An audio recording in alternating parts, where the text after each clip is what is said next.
Well, it's always a pleasure to welcome back on the show previous guests, and in that vein, I'd like to welcome back to Rockposer Roulette, Mr. Jesse Damon. Welcome to Rockposer's Roulette. Hey, it's great to be on the show, Dan. Thank you for having me. It's great to have you back on the show. Had to get you back on the show because obviously you have the new album out, Temptation in the Garden of Eve.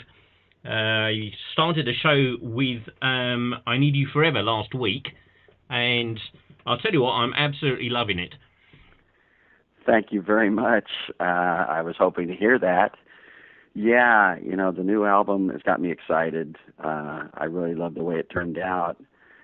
So for all the listeners and everybody who's going to eventually hear it once it's released, of course, radio gets to hear a little preview of it and gets it before everybody else and helps it along, and kind of pumps it up. But get ready to rock out there with these new songs, and I think the whole album fits together well.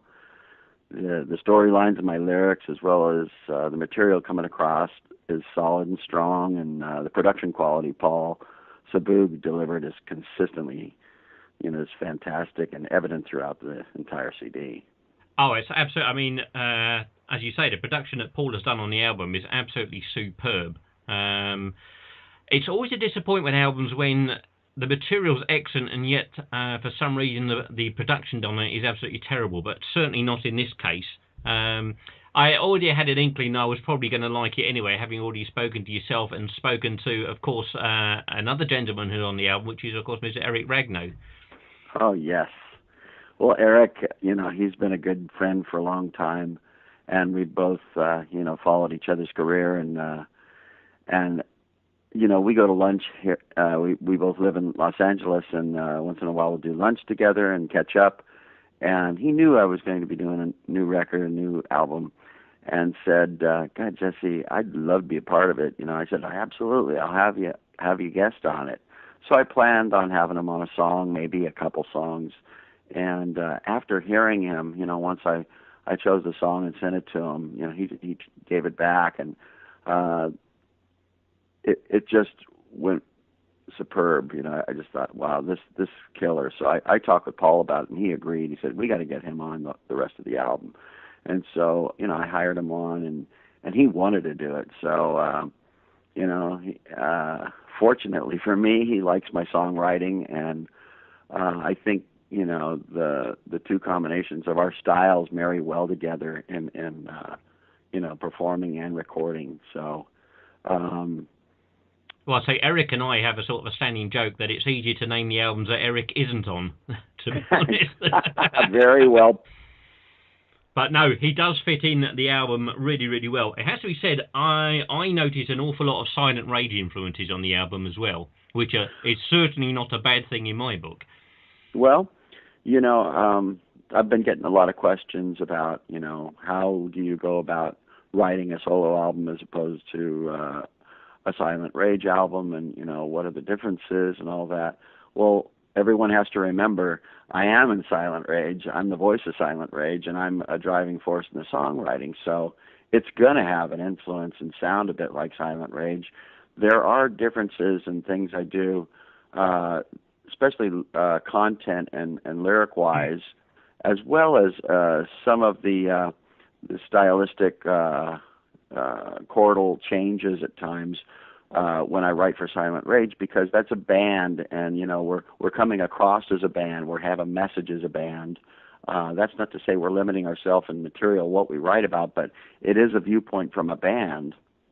Well, sorry, Jesse. I mean, I was going to say that Black Widow, I would say, is a classic example to me of what could easily be a Silent Rage song, and yet the next track on the album, Save the World, is then twisting another way, and it's definitely a Jesse Damon solo track.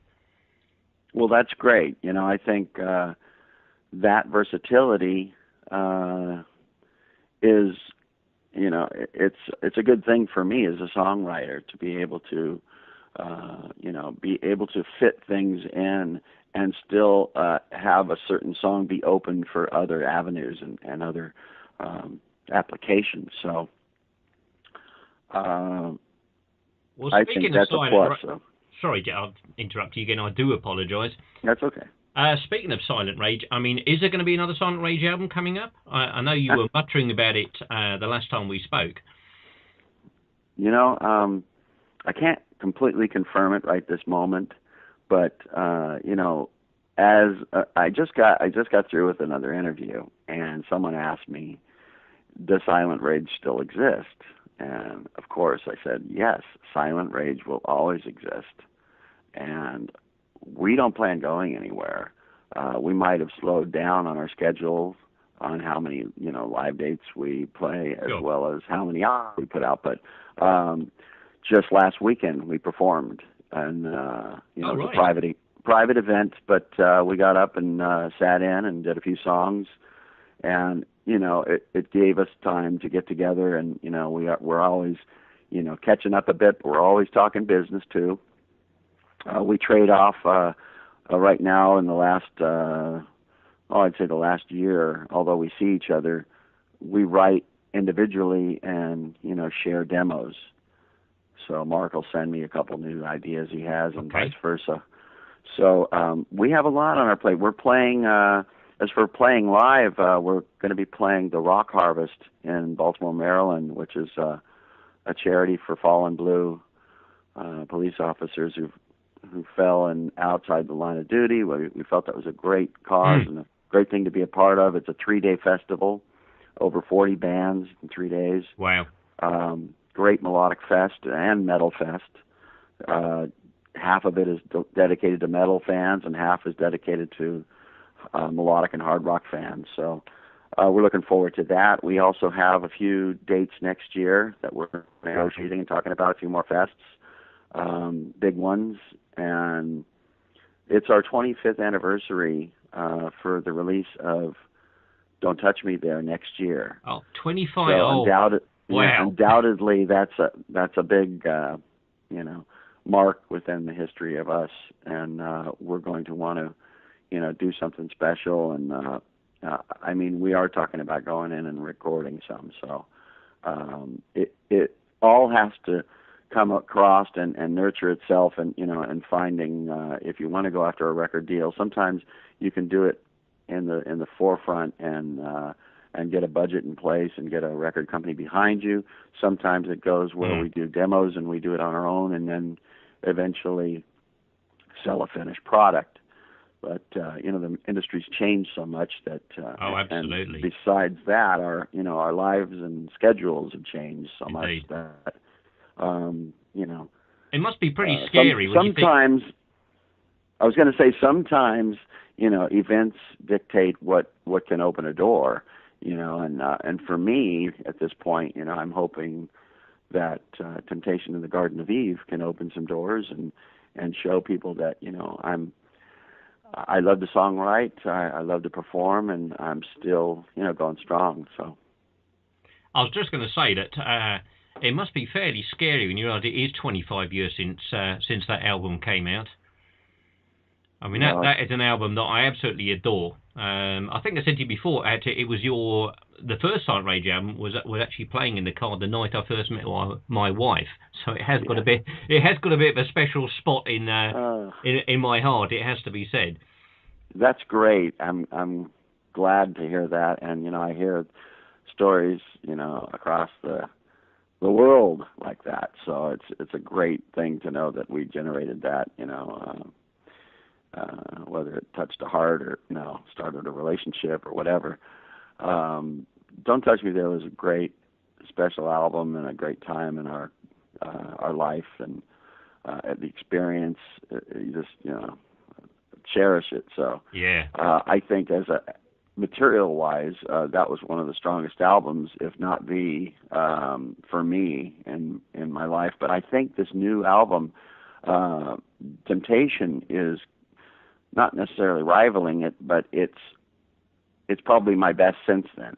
I would actually totally agree with you there. Which is a good sign. Just the opening track is just, it grabs you there and it doesn't drop off. Not like some albums where you have one really strong track starts the album and then it sort of peters out and there's a few fillers in there. And for me personally, I don't find it, and I would agree that it is it's going to be my favourite of your solo albums, without a shadow of a doubt. I appreciate that. You know, I believe that when you're writing and putting together a track listing, you need to take the listener on a ride. You need to, take them down and through a pathway and on a journey and listening to an album. I don't think it's right to stack up all the fastest songs in the beginning and have everything slow at the end. I think you have to pepper it in, but you have to do it right. Yeah. You got to catch them, and you want them to rock for a little while. Then you can't give them just rockers, 10 rockers. Now some bands do that, and that's okay, and it works for them. AC/DC's kind of like that. They're just a driving machine, you know. You don't really hear a ballad from them, but it's a little bit, stronger and tougher band. So of course that works. But as an example, but for me, that's kind of how it works for me, and I like to take the listener on a ride.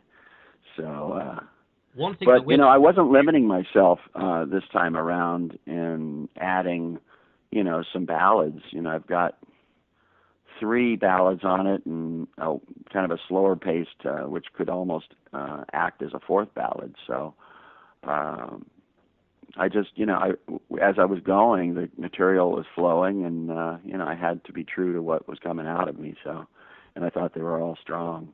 I think that definitely comes across on the album. One thing I was going to ask you before we finish chatting is, of course,